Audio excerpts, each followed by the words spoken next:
Falcons defensive lineman Grady Jarrett on a team that he thinks will prove the experts wrong in 2023. I'm going to go with the Browns. I think the Browns are going to have a good bounce back season. They got a really good team, like on paper. When we played them last year, they're really tough, really good offensive line. And with Deshaun having another year with them, and he's a heck of a talent.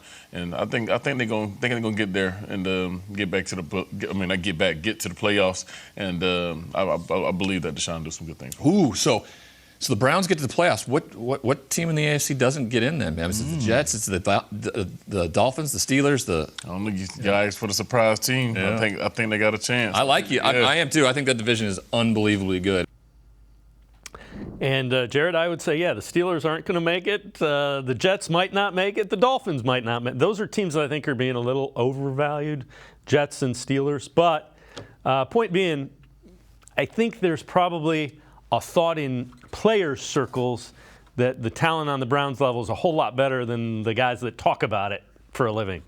Yeah, and I think that's one of the things where, whether it's national media, local media, but when the players really talk, and that's, when we look at polls and surveys and all that kind of stuff, the players generally know what they're talking about. Not everybody, they got friends, they got all that. And even with Grady Jarrett, is he maybe angling a little bit just in case the Browns down the road, want to make a trade to kind of upgrade.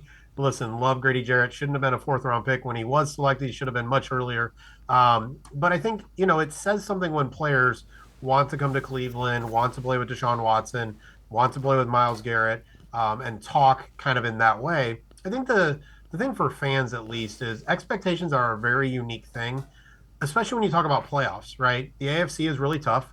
We know all the teams, we know all the quarterbacks, and at times setting that as an expectation, which, by the way, they should have the hope for a playoff run, but it is really tough to make the playoffs. The Browns could be, or any team, could be, 10-win team and not make the playoffs.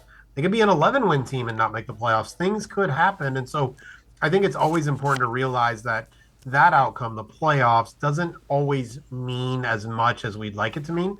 But the Browns should be a team. They've gotten much better, more talented. We're not talking rookies. We're talking about players who are in their 20s, early 30s for just a couple that have come to the team, and they really haven't lost a lot of talent. That's just a team you should be betting on.